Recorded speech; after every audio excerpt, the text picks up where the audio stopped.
When I was 13, I went to a sleepover at my best friend Lily's house.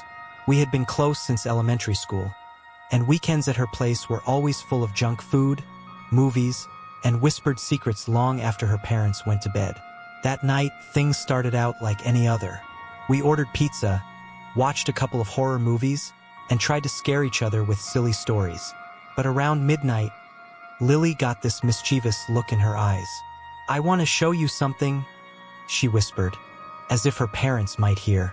She led me down the creaky stairs into the basement, which was dimly lit by a single bare bulb. It smelled like dust and old wood, and the air felt heavy, colder than upstairs. In the corner, under some boxes, Lily pulled out a worn, wooden Ouija board. Her older brother had used it before, she explained, but he'd left it behind when he went to college. She suggested we try it. I was nervous, but we were 13, trying to prove we weren't scared of anything. So we lit a couple of candles, sat cross-legged on the basement floor, and placed our fingers on the planchette. First, nothing happened. We laughed, asked dumb questions about boys from school, and teased each other about pushing the pointer. But then, after a long pause, the planchette began to move. Slowly, deliberately, it spelled out one word: "Here." We froze. I accused Lily of messing with me, but she swore she wasn't. I laughed nervously, trying to brush it off, but the hairs on the back of my neck were standing straight up. Just then, we heard it, a sound coming from the far side of the basement. It was faint at first, like someone shifting against the wall. Then it grew louder, slow, heavy footsteps moving across the concrete floor. We stared into the shadows, but the light didn't reach that far. My stomach dropped. "Dad!" Lily called out, her voice shaking. No answer. The footsteps grew closer. I grabbed her hand, whispering, "Let's go." But before we could move, the basement door creaked open at the top of the stairs. We froze. The candlelight flickered, casting long shadows. And then, for the briefest moment, I saw it. A tall figure standing halfway between the stairs and the far wall.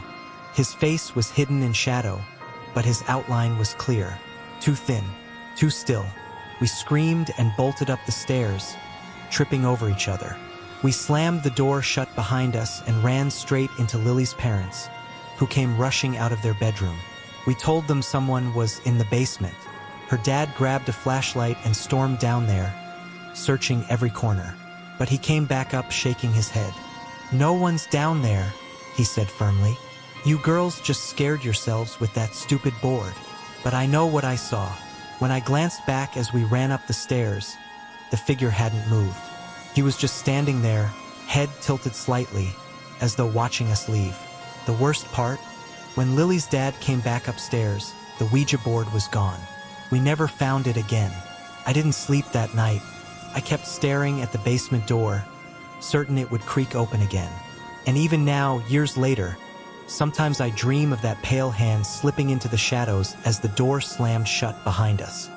When I was 14, I went to a summer sleepover at my friend Mia's house. She lived in a quiet neighborhood, the kind of place where nothing bad was supposed to happen. That night, it was just me, Mia, and another friend, Sarah. We spread our sleeping bags across the living room floor, staying up late gossiping, laughing, and telling ghost stories we half remembered from the internet. Around 2 in the morning, the house grew still. The air felt heavy, like the whole neighborhood had fallen into silence at once. We were lying there, trying to decide if we should sneak into the kitchen for snacks, when Mia suddenly sat up. "Did you see that?" she whispered. Sarah and I looked at her, confused. "See what?" "The window," she said, pointing toward the big front window across the room. The curtains were open, and beyond them, the street lamp outside glowed faintly through the trees. First, I thought she was trying to scare us, but then I saw it, a face, pressed against the glass. It was pale, almost ghostly under the dim light, and smiling. Not a normal smile, but too wide, showing far too many teeth. His eyes were wide and unblinking, darting between the three of us like he was trying to decide who to focus on first. I screamed, and the others scrambled to their feet just as the face slipped out of view. Mia's parents came running when they heard us, but when they searched outside, the yard was empty. They told us it was probably a trick of the light, maybe even one of the neighbor kids messing with us. They closed the curtains, reassured us, and told us to go back to sleep. But none of us could. We huddled together, whispering, jumping at every sound. After a while, the tension faded just enough for Sarah to drift off. Mia and I lay awake, staring at the ceiling. That's when I heard it breathing. Not the soft, even breaths of my friends sleeping. This was heavier, slower, coming from above me. I turned my head toward the window. He was back. The same face, pressed against the glass. So close now I could see the fog of his breath forming on the pane. His eyes were locked on mine, and that smile, wider than before, spread across his face. My throat locked. I couldn't even scream this time. But then came the sound. Tap, tap, tap. His fingertip against the glass, in time with my heartbeat. Mia finally turned her head and saw him too. She shrieked, waking Sarah. All three of us bolted for Mia's parents' room, crying and shaking. Her dad stormed outside with a baseball bat, circling the yard, searching every corner. But no one was there. No footprints, no sign of anyone watching. The police came, checked the property, and told us it was probably a prowler. They promised to drive through the neighborhood a few extra times that night, but their reassurances felt empty, because I knew what I saw. That face wasn't just some random prankster. It was pale, stretched too thin, with eyes that didn't look quite human. And the way he tapped on the glass, it felt like a promise. I've never been able to sleep next to an uncovered window since that night. Sometimes, when the room is dark and quiet, I swear I can almost hear it again. Tap, tap, tap. As if he's still out there, waiting for someone to look back. When I was 12, I had a birthday sleepover at my house. I invited 4 of my closest friends, and we set up all our sleeping bags in the den. We had pizza, played games, and watched movies until we couldn't keep our eyes open anymore. It was supposed to be one of the best nights of my childhood, but it turned into the one night I'll never forget. Around 3 in the morning, I woke up thirsty. The TV was still on, casting faint light across the room, and everyone else was asleep. I sat up, rubbed my eyes, and looked around. That's when I noticed something strange. There were 6 sleeping bags. I froze. I had only invited 4 friends. That made 5 of us, including me.